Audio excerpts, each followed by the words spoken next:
Hi, I'm Rhythm of Rhythm and Words. Welcome back. Today we're going to talk about boundaries. I'm going to start off with a poem called Chasing Me. I think chasing me would be for like a relationship boundaries. Okay. It's called Chasing Me. I stopped chasing him and started chasing me. I got up out of that relationship to let myself breathe. Tired of liking all his likes and neglecting my dreams. I know we're supposed to make it work because I got his kids. He has me looking like a fool because he out here taking bids. Telling women he a single parent because I up and left. I wouldn't dare leave my kids with him. He deprived me of my wealth. He dogged me real bad and he left me out to dry. I could never catch him doing anything. His family was his alibi. Stringing me along as if I'm his soulmate. Reminiscing of the past, I should have said no to that date. Every time he done come home, a part of me just dies. Every time he don't answer me and avoid my unanswered cries, a part of me becomes so cold when questions I have remain untold. Staying in a relationship that's dead to the world. Allow him to mistreat me because I have his boy and his girl. I can't do years of this pain because I'm killing myself. I'm losing all weight and it's affecting my health. I have to get away from him. I have to find me. They say doing something repetitively after knowing the results is insanity. I'm tired of the hurt and ready to be free. I packed up all our stuff and I left him for me. Thank you. Okay, let's talk about these boundaries. I won't keep you long, but I think boundaries are very important. There are several different type of boundaries. I'm going to hone in on personal boundaries. Uh, a boundary is a line that marks the limits of an area, a dividing line. Uh, the boundaries come from the root word bound. The root word is like the most basic form of the word. A boundary function is to keep us safe and protected, to keep the good in and the bad out.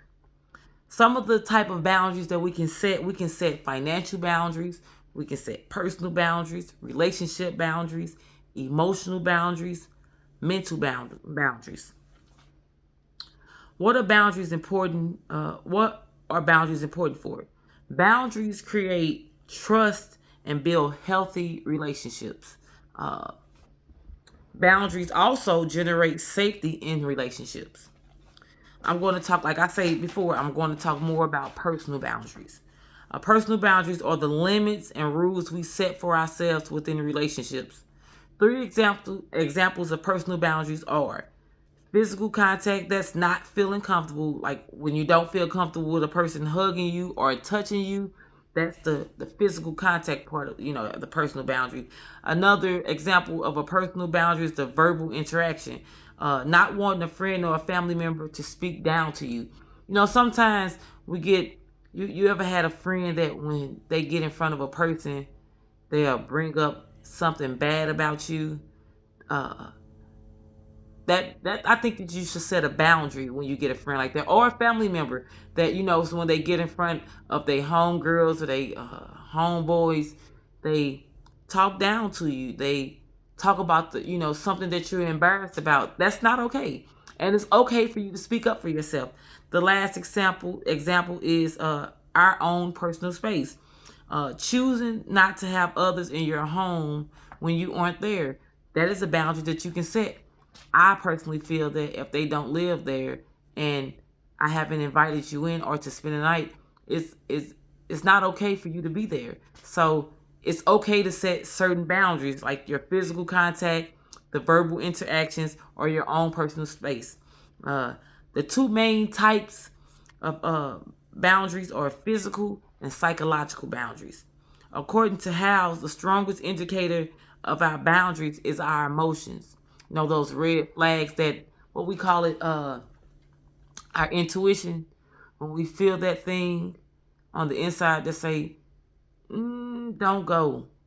That's your inside, the psychological part of you telling you it's set a boundary itself, and it's telling you. And sometimes people don't listen to that, and it can cost you your life or your freedom. listen to your intuition. How to set boundaries with kindness. Number one, keep the focus on your feelings and needs. Setting a boundary is about communicating what you need and expect. When you're setting a boundary and you keep the focus on your feelings and your needs, you tell them how it made you feel when they did a specific thing so they can know how you felt. Number two, be direct. Don't beat around the bush about your feelings because I'm sure they wouldn't beat around the bush about theirs with you. Number three, be specific. I don't like when you do, or I don't like when you say. And be specific. Tell them how you feel about that thing that they did that offended you or made you feel some type of way. Number four, use a neutral tone voice. A soft answer turns away wrath. Who hasn't heard that?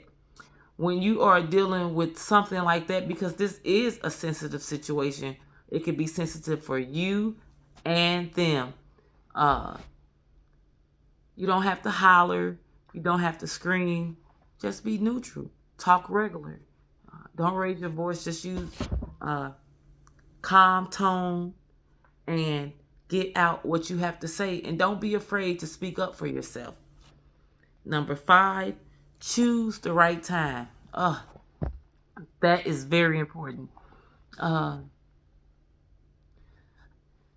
front, people think everything is a front. So sometimes, now if you're uncomfortable being by yourself with that person, then you should be in front of someone that's neutral to both of you guys, so they wouldn't think it's a front. But speak up for yourself. And if you're not uncomfortable with speaking up for yourself, you get that person by yourself, so you could tell them how you feel, and so they won't think that you're fronting. And last but not least, number six, consider the other person's needs. When you get ready to say it, consider what it would feel like if someone said it to you like that. Even if you're not like that, just consider how that person would feel, if, when, where, and how you say it. The silent treatment is not a boundary. I am the silent treatment queen. At least I thought I was. Until I found out that's not setting a boundary. That's running almost. Because if you done something to offend me and I cut you off, but you don't know why I cut you off, I never set a boundary. So what happens is when you see me again, you can offend me again because you don't even know what you did to offend me in the first place because I stopped talking. And that's not a good thing. I've learned how to communicate because communication is very important when setting boundaries. I can't set a boundary if I don't talk to you. Okay. I read this article. Oh my God, you guys. I read this article in Forbes magazine and I just recommend everybody to read it. Forbes has an article on the importance of setting healthy boundaries. It's in the July 1st, 2021 edition. I'm just going to touch on a few notes that was in here, but it was a very, very intelligent, sweet article. I recommend everybody to read it. Not being able to set healthy boundaries can be related to common issues like low self-esteem, needing approval from others, learned helplessness, or the fear of being rejected or criticized. When your privacy is respected, you are more likely to feel heard, validated, and appreciated.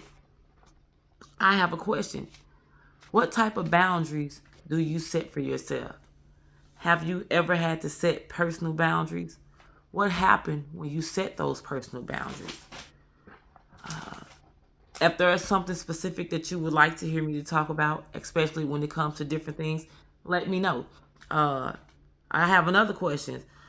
What type of relationship boundaries have you set and did it work? Because maybe your opinion or your answer can help someone who's watching the podcast. What type of emotional boundaries have you set? What type of mental boundaries have you set? Uh, Personal boundaries are something that's like really big for me. I don't like people in my personal space. I don't like people hugging on me. You know how you meet a person, they're like, oh my God. I don't like that. I like to shake hands. I don't mind shaking hands, but like the hug, I used to be a hugger. And uh, until, I read a couple of articles, seen a couple, I actually read an article where how bed bugs was being spreaded when you hug a person and they were being spreaded like that. And when COVID came, you just didn't want to be in people's face anymore. So that helped me to set, boundaries or things that have happened in life. Going through a breakup, you don't want people in your face. You know how you go through a breakup and you just don't want, you want to do your healing before guys try to get in your face and you like, bro, get back. I don't want you to talk to me like that. You know what I'm saying? So, and then sometimes people will just violate you and they'll see like, uh, dang, you fine, or you know how people talk. They'll say inappropriate things. I set boundaries in the beginning. You can't talk to me like that. Don't talk under my clothes. Don't talk to me like that. Because if you wouldn't talk to your mother like that, you can't talk to me like that. Well, you guys, that's my time. I've talked about boundaries. If you have any comments, please leave them. I leave your comments, and I do respond back. I just want to know what type of emotional boundaries, personal boundaries, financial boundaries, or mental boundaries have you set for yourself, and did they work? Please let me know in the comments. I do respond. Have a great day, you guys.